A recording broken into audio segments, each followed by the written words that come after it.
Primeiramente, aqui quem fala é o professor Júnior Gonçalves, professor da Rede Estadual de Ensino da Bahia, né, idealizador do projeto Redação para Escrever, projeto que funciona no âmbito do Colégio Estadual Hermano Gouveia Neto, né, Vida Nova, Lauro de Freitas, e estamos em mais uma live do projeto Redação, hoje edição especial em homenagem à vida e obra de Antônio Jorge Portugal, né, que é o nosso querido professor Jorge Portugal, né, que infelizmente nos deixou, né, exatamente no dia 3 de agosto, né, do corrente ano, última segunda-feira, né, e dia 5, quarta, faria aniversário, né, faria 64 anos de idade, né, enfim. Não tem como ser diferente. Hoje teremos a nossa live dedicada, né, a Jorge Portugal, e para fazer isso resolvemos reeditar uma conversa que fizemos, né, numa escola pública do estado, aqui na região metropolitana de Salvador, sobre uma de suas obras mais emblemáticas, que é exatamente o 14 de Maio, né, que tem sua assinatura na produção da letra da música, né, e como melodia Lazo Matumbi, né, isso tudo nos anos 80. Né. Então, assim, dando o pontapé inicial, né, chama a atenção o próprio título, né, da canção, né, que já vem trazendo, né, uma coisa chamada intencionalidade discursiva, né, que é a intenção por trás da fala, né, que aqui é exatamente a intenção é discutir o day after, né, o dia seguinte ao 13 de maio, especificamente o 13 de maio de 1888, conhecido como o dia da assinatura da Lei Áurea, né, pela princesa Isabel, lei que estabelece, né, a abolição da escravatura, né, marcando aí legalmente o final, né, do regime econômico baseado no trabalho escravo, né, e início da legitimação do trabalho assalariado no país. Né. Então, além disso, esse evento marca também o período final da monarquia brasileira, porque em 15 de novembro do ano seguinte viria a ser proclamada a forma de governo que perduraria até hoje, que é a República. Né? Nessa fase inicial da República, até os anos 30, vamos ter a fase da República Velha, né? Dividida entre a República da Espada e a República das Oligarquias. Mas por que é enfatizado o 14 de maio como título dessa obra? Né? Porque o 14 de maio daquele ano, né? Ou seja, 1888, o dia seguinte à abolição, simplesmente até agora não chegou. Né? O 13 de maio trouxe a mudança da lei que favorecia a libertação do que ainda restava de escravo no Brasil. Né? Digo isso porque no final do século XIX, setores da burguesia já enxergavam, né, o trabalho escravo como algo obsoleto e caro, né, diante dos tempos modernos da segunda revolução industrial, né, que pegava fogo na Europa, mas contagiava aqui também. Mas assim, o dia seguinte à abolição é que passou para a história como a grande frustração. Né? Se no dia 13 você tem, enfim, a liberdade, né? No dia 14 o que é que você espera? Você espera as condições para ter acesso à terra, acesso ao trabalho assalariado, né? Não mais escravo, acesso à escola, à saúde, enfim, acesso às condições básicas para que você possa ser considerado não apenas um homem livre, mas também, né, e sobretudo, um cidadão. Né? Daí a genialidade do título da obra, né, que é o 14 de maio. Né? E aí não tem como falar da obra sem abrir um parêntese todo especial para o próprio título. Né? Então, feito esse preâmbulo, vamos à leitura e discussão da obra. No dia 14 de maio eu saí por aí. Não tinha trabalho, nem casa, nem pra onde ir. Levando a senzala na alma, subi a favela. Pensando em um dia descer, mas eu nunca desci.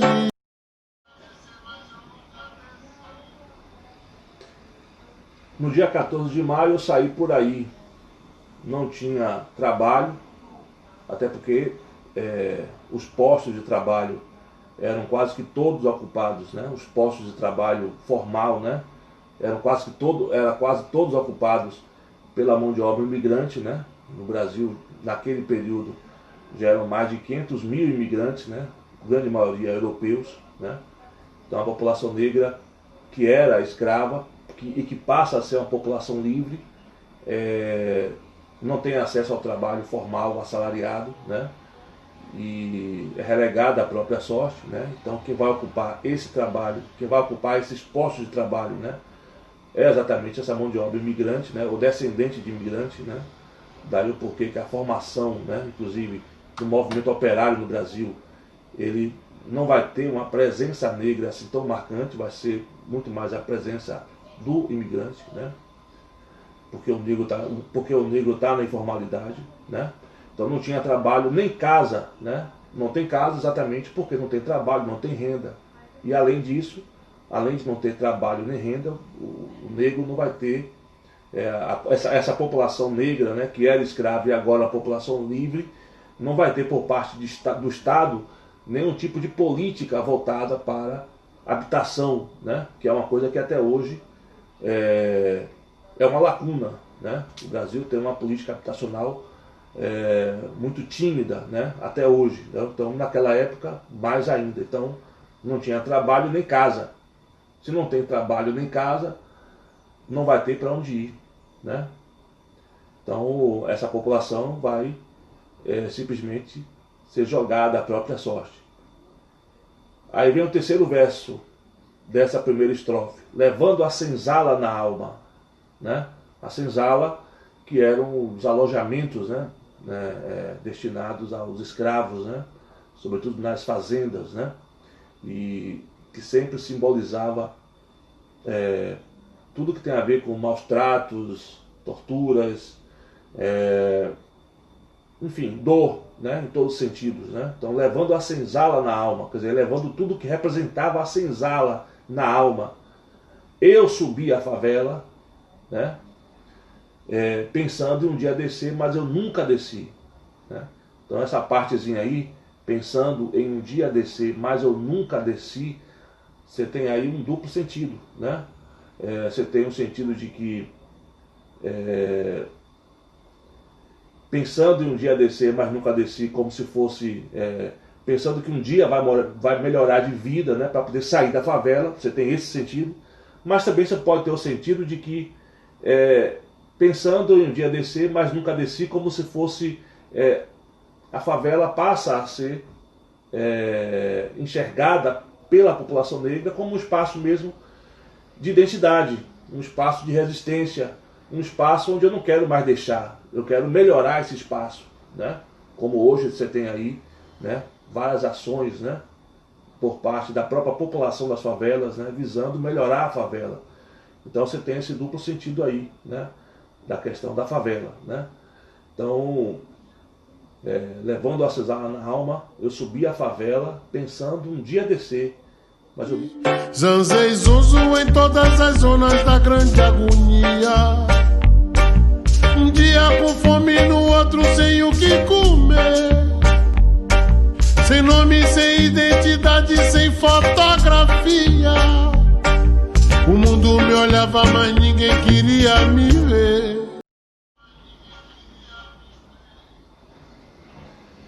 Aqui você percebe a genialidade de Jorge Portugal, né? Especialmente nesse primeiro verso: zanzei zonzo em todas as zonas da grande agonia, né?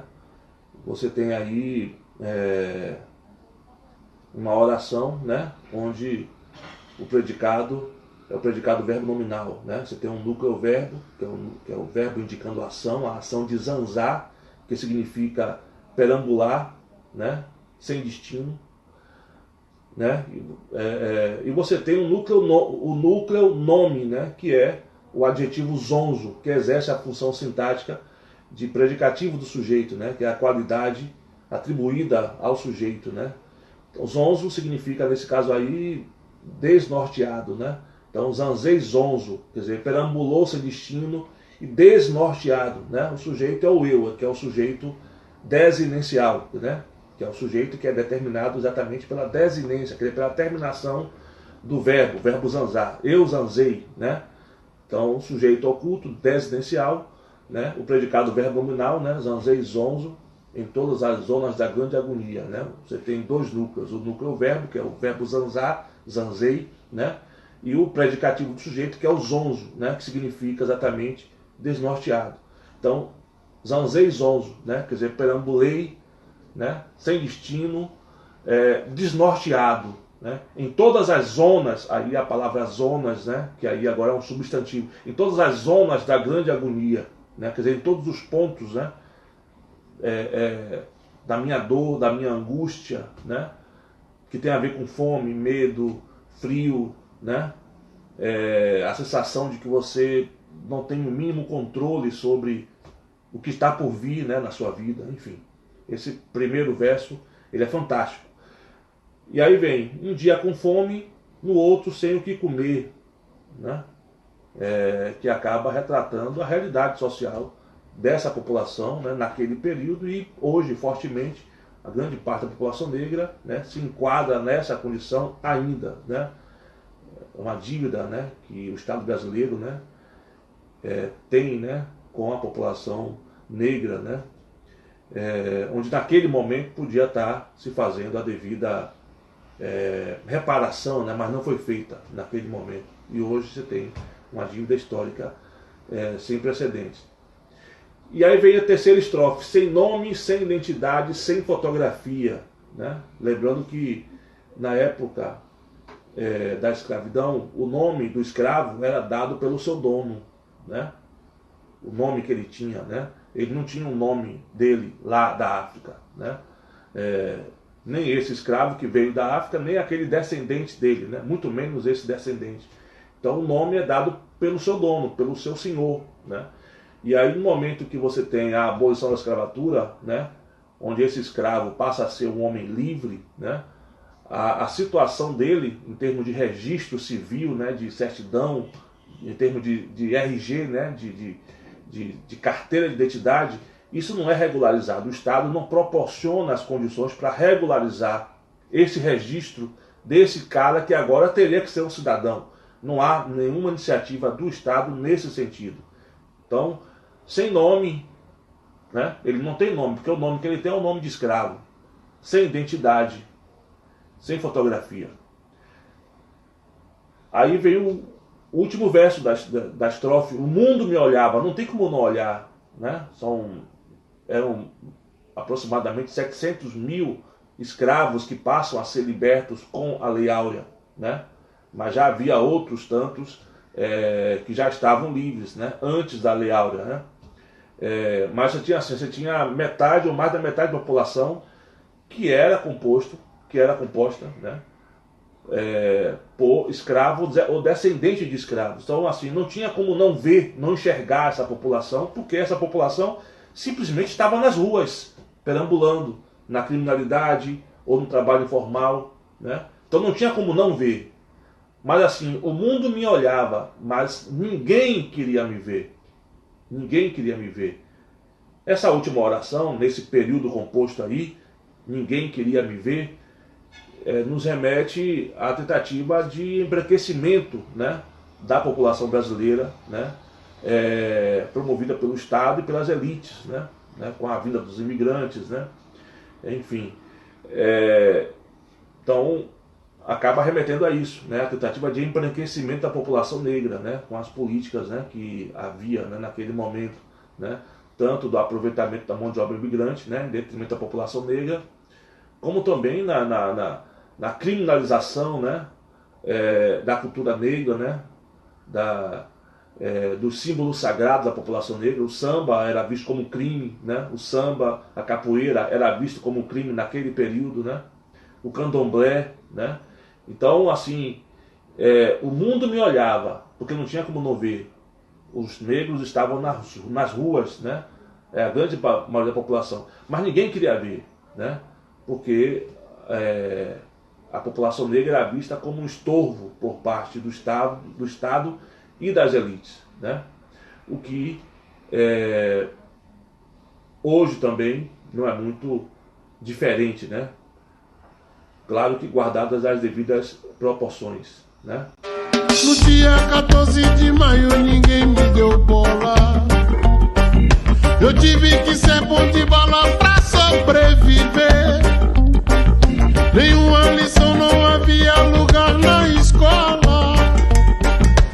Pensaram que poderiam me fazer perder.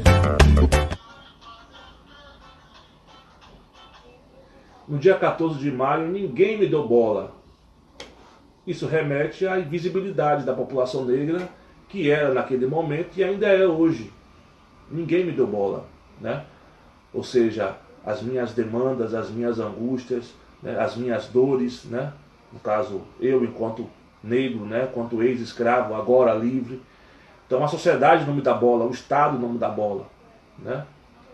Ou seja, você tem aí um processo perverso de invisibilidade, né? Das demandas, né? Das necessidades dessa população que precisa, né? Das políticas públicas, mas que não tem, né? Então, no dia 14 de maio, ninguém me deu bola.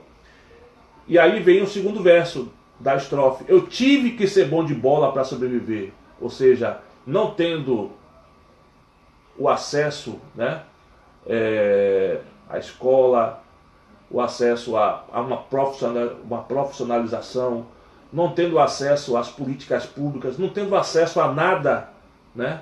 Para poder facilitar a minha vida enquanto cidadão, eu vou ter que recorrer a outras alternativas para poder me destacar, para eu poder sobreviver e ou poder me destacar de alguma forma. E o esporte acaba sendo uma dessas alternativas, como é o caso do futebol, né? A grande maioria dos craques no futebol, no mundo, né? Vieram das favelas. No caso brasileiro, esses craques do futebol que vieram das favelas, a grande maioria são pessoas, são os pretos, né?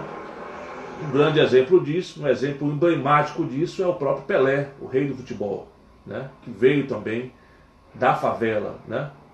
Então eu tive que ser bom de bola para sobreviver, porque se não fosse bom de bola, se eu não recorresse a essas formas alternativas para eu poder me destacar, se eu dependesse do Estado ou da sociedade ou das políticas públicas para que eu possa desenvolver a minha cidadania, eu não teria nada disso, né? E aí vem a terceira estrofe. Nenhuma lição, não havia lugar na escola. Quer dizer, a negação da educação, né, para essa população. Está falando disso aqui. Quer dizer, o negro não teve acesso à escola. A escola pública hoje é uma escola pública que abarca, né, a população como um todo, né, ou quase toda a população. Mas nem sempre a educação pública abarcava toda a população, né? As pessoas falam que a educação pública era muito boa antigamente e hoje a educação pública é ruim. Mas a educação pública era boa antigamente porque a educação pública não era para todos também. Quem é que tinha acesso à educação? Não era a população negra, né? Sobretudo nessa época aí, no pós-abolição, né? Então, nenhuma lição, não havia lugar na escola.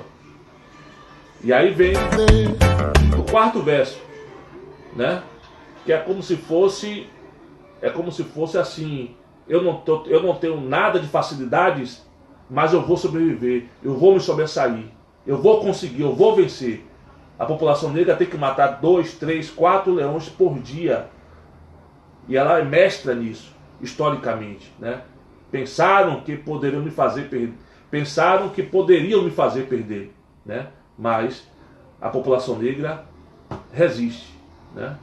Então essa estrofe, né, ela é bastante... Mas minha alma resiste, o meu corpo é de luta. Eu sei o que é bom e o que é bom também deve ser meu. A coisa mais certa tem que ser a coisa mais justa. Eu sou o que sou, pois agora eu sei quem sou eu. Minha alma resiste exatamente, né? porque meu corpo é de luta, né? Ou seja, a população negra, ela precisou ser resistente, ela precisou ser de luta, ela precisou ser firme, né? Para ela resistir, né? Minha alma resiste, meu corpo é de luta, né? Essa luta que vem das senzalas, né?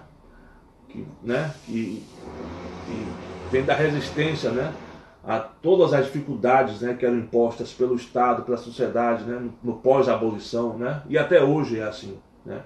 Minha alma resiste, meu corpo é de luta. Aí vem a segunda estrofe: eu sei o que é bom, e o que é bom também deve ser meu, né? Ou seja, aí no caso a gente percebe o que? Uma luta não mais pela liberdade. A liberdade só não basta. Aqui é a luta pela liberdade, mas a liberdade vinda também, né, ou acompanhada também pela igualdade. Igualdade é relacionada à equidade, ou seja, a igualdade de oportunidades.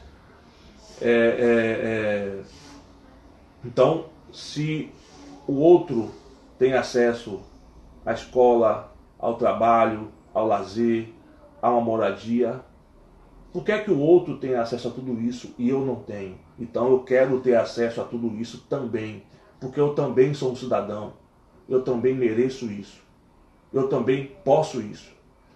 Então eu sei o que é bom, e o que é bom também deve ser meu. Então esse segundo verso dessa estrofe, eu acho que vai muito por aí, né? E aí o terceiro verso vem: a coisa mais certa tem que ser a coisa mais justa, que é justamente isso que eu acabei de falar, da igualdade, né? Então, eu sei o que sou, pois agora eu sei quem sou eu, né? Não dá para eu lutar pela igualdade, né? Pela justiça, se eu não consigo valorizar a minha autoestima, se eu não consigo valorizar a mim mesmo, aos meus símbolos sagrados, se eu não consigo valorizar a minha própria história, né?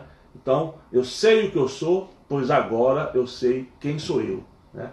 Aqui tem a ver muito com essa questão da autoafirmação, da valorização da autoestima, o que tem muito a ver com...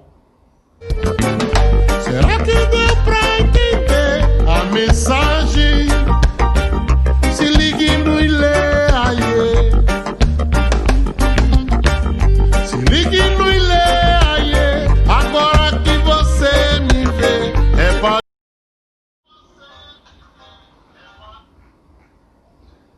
Aqui nós temos uma referência ao mais antigo bloco afro do carnaval baiano, né? O Ilê Aie, uma das referências do cantor Las Matumbi, né? Que assina com Jorge Portugal a autoria dessa canção, né? Do 14 de maio, né? O Ilê surgiu em 75 e comprou uma briga com os blocos tradicionais de Salvador, especialmente nos anos 80, né? Antigamente, como não tinha camarote no carnaval, a classe média branca de Salvador ia para os blocos tradicionais, né? Só que para ingressar nesses blocos, o folião tinha que mandar uma foto para os blocos, porque o critério da boa aparência era usado, né? A boa aparência, na verdade, era uma forma de camuflar o racismo, né? Até então latente, né? Em nossa sociedade, né? E que ainda não cessou, né? Ainda temos o racismo. E não por acaso a população negra não conseguia acesso a esses blocos tradicionais, né? Então, como uma resposta a essa segregação, digamos assim, o Ilê resolve preencher as suas vagas, né, no bloco, exatamente com aquele público que ficou de fora, ou que ficaria de fora desses tradicionais blocos, ou seja, a população negra. E o Ilê passa a exaltar, né, ou melhor, ele surge com essa proposta de exaltar, né, de fortalecer, de enaltecer a autoestima da população negra, né? Então, o mais belo dos belos, né, não é à toa que esse bloco, o Ilê Aie, bloco afro, é chamado dessa forma, o mais belo dos belos, né? Quer dizer, o fortalecimento da autoestima, da beleza negra, né? Então, nessa estrofe, né, e também na última estrofe, você percebe que há aí um elogio de Jorge, né, a essa proposta, né, que é levantada pelo Leaê, né, com relação a... Repare como é belo ver nosso povo lindo. Repare que é o maior prazer, bom pra mim, bom pra você. Estou de olho aberto. Olha, moço, fique esperto que eu não sou menino.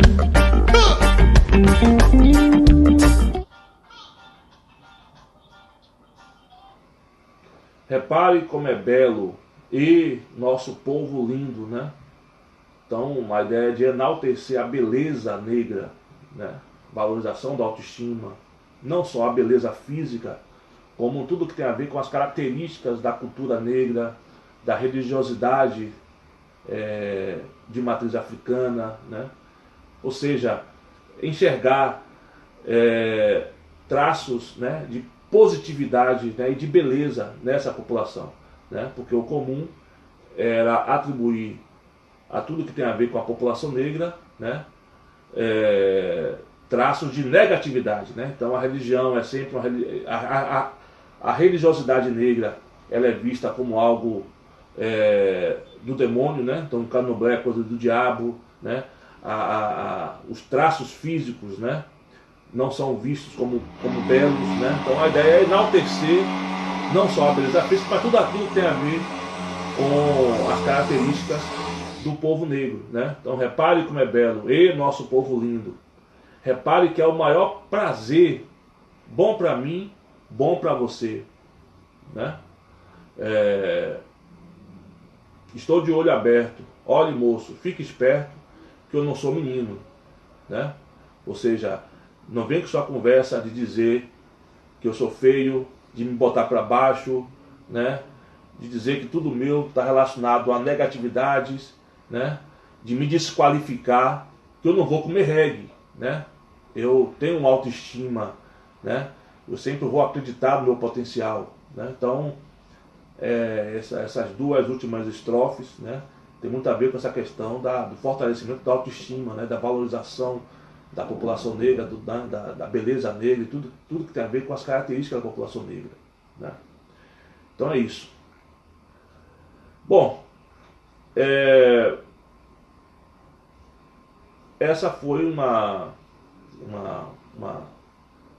tentativa de análise, né, de interpretação dessa canção. Claro que está sempre sujeito, né, a outras formas de interpretação, né, e claro também que muitas coisas pode ser que eu não tenha destacado, né, nessa análise da música, né, mas foi a minha leitura sobre essa canção, que na minha opinião é uma canção, é uma obra, né, importantíssima da nossa cultura, né, e uma das canções mais emblemáticas, né, de Jorge, né, e que foi tão bem interpretada na voz de Lazo Matumbo, né. Então, finalizando, eu queria deixar aqui com vocês uma pequena homenagem, né, ao professor Jorge Portugal, né, que foi a participação, a última participação dele no nosso projeto Redação que Escrever, né, exatamente em 20 de outubro de 2019, né, o ano passado. Ele que esse ano, né, faria a abertura do nosso projeto também em março, mas que acabou não podendo vir, né, porque já apresentava um quadro de saúde debilitado, né, naquele momento, né, e depois veio a falecer, enfim. Então a gente vai finalizar com uma pequena homenagem, né, um trecho da participação dele, da última participação dele no nosso projeto. Então, projeto Redação que Escrever, estou aqui com Jorge Portugal. Jorge, muito obrigado por sua presença aqui mais uma vez e dê um salve pro pessoal aí. Jorge. Salve, galera! Projeto Redação que Escrever, esse projeto genial que é tocado pelo professor Júnior Gonçalves e que ajuda tantos alunos da rede pública. Júnior TMJ. Valeu, Jorge. Juntos. Valeu. Praia do lugar em que eu moro. Eu moro em Itapuã, entendeu? Nas imediações da Pedra que Ronca. A Pedra que Ronca, em Tupi-Guarani, é Itapuã. Dá nome ao lugar.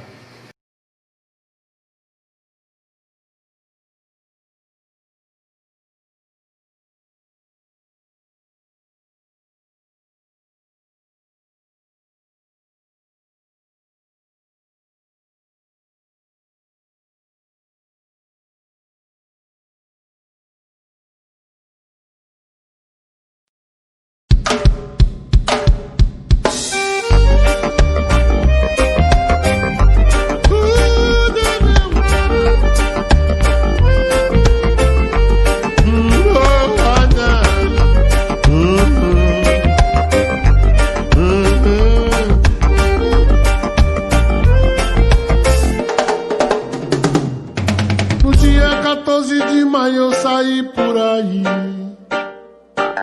Não tinha trabalho, nem casa, nem pra onde ir.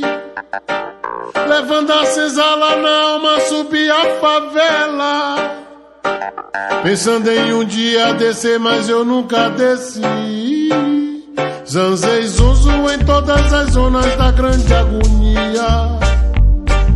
Um dia com fome, no outro sem o que comer. Sem nome, sem identidade, sem fotografia. O mundo me olhava, mas ninguém queria me ver. No dia 14 de maio ninguém me deu bola. Eu tive que ser bom de bala pra sobreviver. Nenhuma lição, não havia lugar na escola. Pensaram que poderiam me fazer perder, mas minha alma resiste, o meu corpo é de luta. Eu sei o que é bom e o que é bom também deve ser meu. A coisa mais certa tem que ser a coisa mais justa. Eu sou o que sou, pois agora eu sei quem sou eu. Será que deu pra entender a mensagem? Se ligue no e lê, aie. Se ligue no e lê, aie. Agora que você me vê, repare como é belo ver nosso povo lindo. Repare que é o maior prazer, bom pra mim, bom pra você. Estou de olho aberto. Olha, moço, fique esperto que eu não sou menino.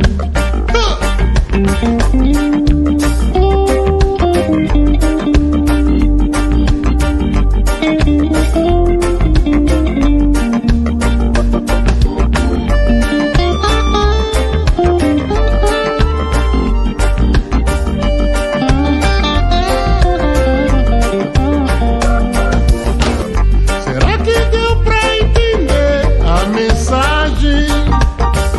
Se ligue no e lê, aie. Se ligue no e lê, aie. Agora que você me vê, repare como é belo ver nosso povo lindo. Repare que é o maior prazer, bom pra mim, bom pra você. Estou de olho aberto. Olha, moço, fique esperto que eu não sou menino. Olha, moço, fique esperto que eu não sou menino. Olha, moço, fique esperto que eu não sou menino. Olha, moço, fique esperto que eu não sou menino. Olha, moço, fique esperto que eu não sou menino, diz aí.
Projeto Redação que Escrever, estou aqui com Jorge Portugal.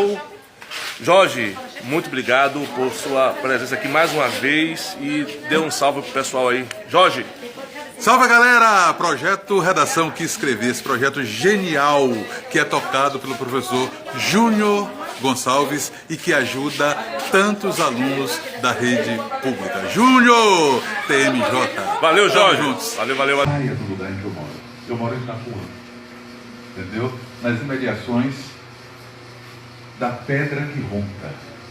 A Pedra que Ronca, em Tupi-Guarani, é Itapuã. Dá nome ao lugar.